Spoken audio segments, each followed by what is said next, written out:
Good morning, class 11th. I hope all of you are fine at your home. Today we will discuss the new chapter Theory of Demand. ये micro economics का बहुत ही interesting chapter है.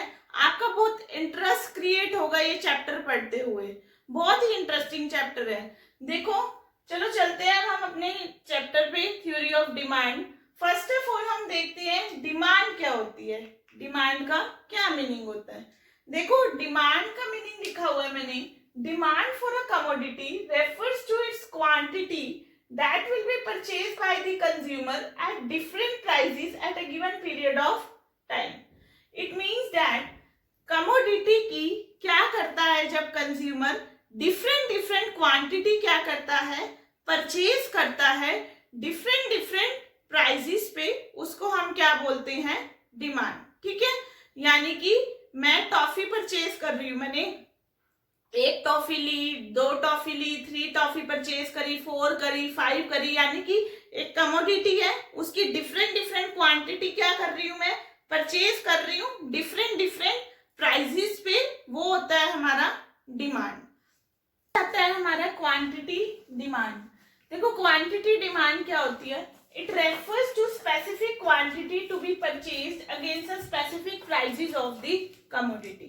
यानी कि हम एक specific quantity purchase कर रहे हैं स्पेसिफिक प्राइसेस पे, वो हमारी क्या होती है, quantity demand. Like for example, जब प्राइस 1 रुपी है तो मैं 5 टॉफी क्या कर रही हूँ, परचेज कर रही हूँ, या स्पेसिफिक प्राइस डिस्कस किया गया और स्पेसिफिक क्वांटिटी हम परचेज कर रहे हैं. जब प्राइस 2 रुपी है तो मैं 4 टॉफी क्या कर रही हूँ, परचेज कर रही हूँ. स्पेसिफिक प्राइस पे जब हम स्पेसिफिक क्वांटिटी परचेज करते हैं, वो होती है हमारी क्वांटिटी डिमांड. देखो, डिमांड और क्वांटिटी डिमांड में डिफरेंस क्या होता है. डिमांड क्या करेंगे हम, डिफरेंट प्राइसेस पे. देखो, प्राइस 1 2 3 4 है, डिफरेंट क्वांटिटी क्या कर रहे हैं, परचेज कर रहे हैं. क्वांटिटी डिमांड क्या होगी, जब प्राइस 1 है तो मैं 4 टॉफी ले रही हूँ, 2 है तो 3 टॉफी ले रही हूँ. तो ये होता है हमारा क्वांटिटी डिमांड. चलो चलते हैं अब हम नेक्स्ट टॉपिक पे. डिमांड शेड्यूल क्या होता है.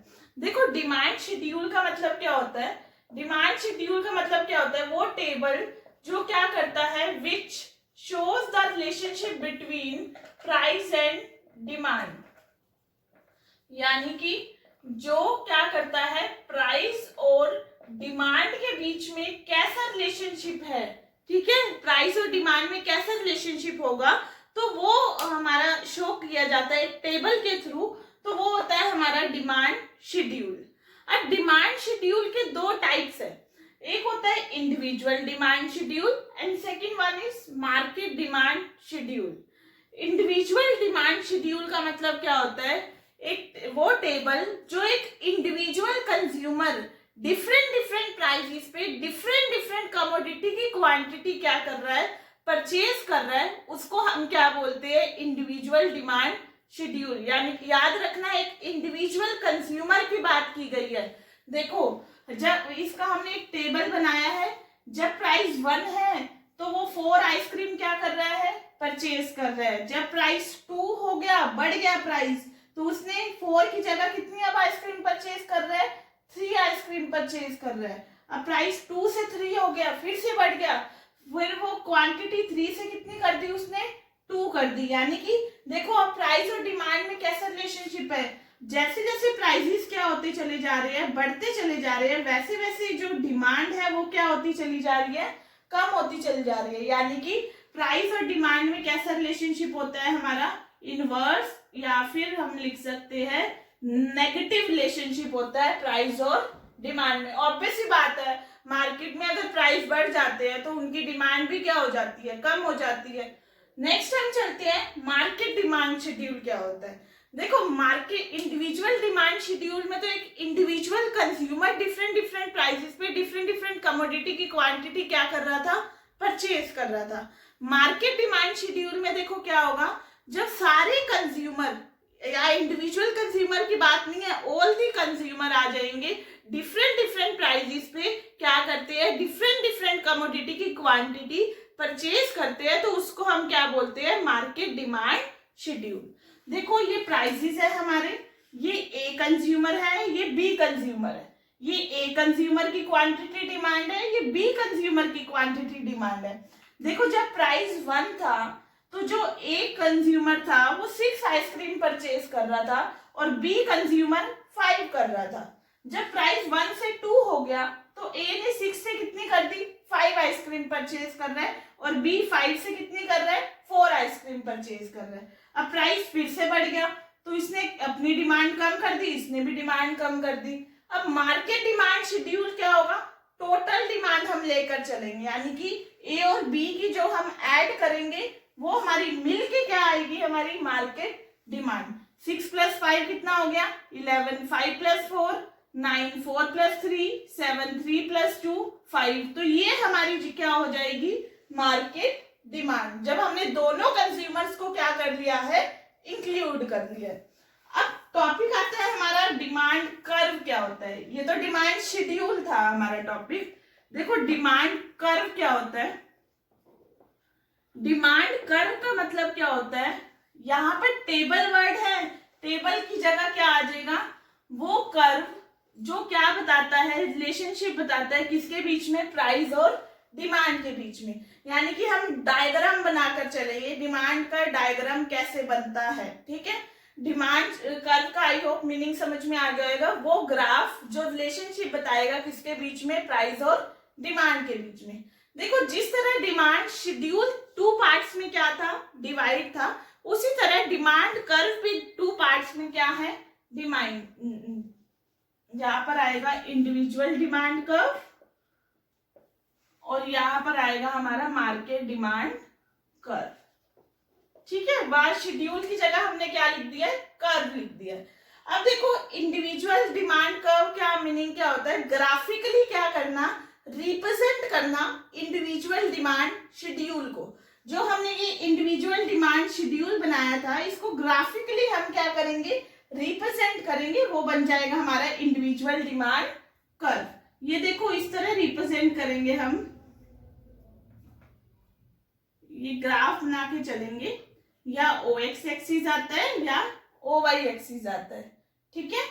अब यहाँ पर देखो, या हमारी क्वांटिटी डिमांड आ जाएगी और या हमारे क्या आ जाएंगे, प्राइसेस।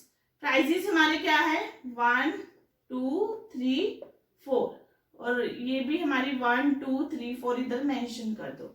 देखो जब प्राइस 1 है तो क्वांटिटी डिमांड कितनी है, 4 है। जब प्राइस 1 से 2 हो गए तो ये कितनी हो गई, 3 हो गई। 3 से 3 हो गई, प्राइस 2 से 3 तो ये कितनी हो गई थी, 2 हो गई थी। 4 हो गए थे प्राइस तो क्वांटिटी डिमांड कितनी हो गई थी, 1 हो गई थी। तो ये हमारा क्या बन जाएगा, डिमांड कर्व बन जाएगा। ये देखियो हमारा क्या बन गया, ये डिमांड कर्व बन गया, जो हम मेंशन कर देंगे dx क्या हो गया, डिमांड कर्व हो गया, जो कि क्या हो रहा है, स्लोप्स क्या हो रहा है, डाउनवर्ड हो रहा है, ठीक है। आपसे जो भी पूछे डिमांड कर्व क्या होता है, वो क्या होता है, स्लोप्स क्या होता है, डाउनवर्ड होता है फ्रॉम लेफ्ट टू राइट, ठीक है। क्यों स्लोप्स डाउनवर्ड होता है, क्योंकि हमारे प्राइस और डिमांड में कैसा रिलेशनशिप होता है, इनवर्स रिलेशनशिप होता है। अब देखो मार्केट डिमांड कर्व क्या होता है, मार्केट डिमांड का वही सेम, ग्राफिकली क्या करना, रिप्रेजेंट करना किसको, मार्केट डिमांड शेड्यूल को, उसको हम क्या बोलते हैं, मार्केट डिमांड कर्व। देखो इसको हम ग्राफिकली रिप्रेजेंट करते हैं,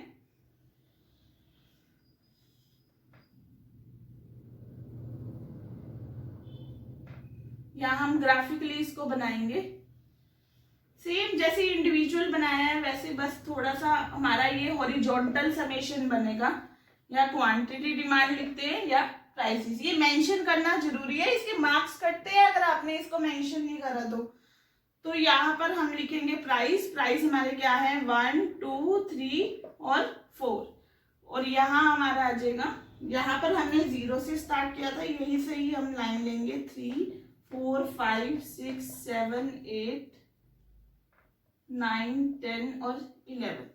देखो जब प्राइस 1 है तो मार्केट डिमांड कितनी है, 11 है। जब प्राइस 1 से 2 हो गया तो मार्केट डिमांड 11 से कितनी हो गई, 9 हो गई। प्राइस 2 से 3 हुआ तो कितनी हो गई, 7 हो गई,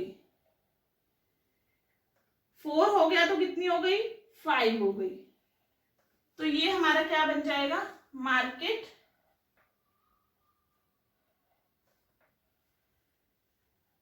ये स्ट्रेट लाइन जाएगी आपकी डीएक्स जीएक्स डिमांड कर्व की, ये हमारा बन गया मार्केट डिमांड कर्व। देखो ये हमारा क्या होता है, जो मार्केट डिमांड कर्व होता है वो हॉरिजॉन्टल समेशन होता है, किसका, इंडिविजुअल डिमांड कर्व का।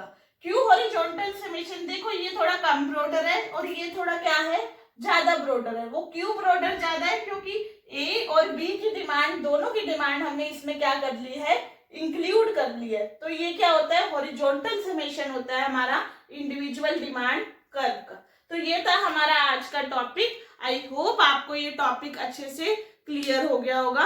इस वीडियो को आप बार बार व्यू करना, आपको टॉपिक में और अच्छे से क्लियरेंस मिलेगी। और अगर आपको मेरी वीडियो अच्छी लगी है तो इसको लाइक जरूर करना और मेरे चैनल को सब्सक्राइब भी जरूर करना। Okay, thank you everyone.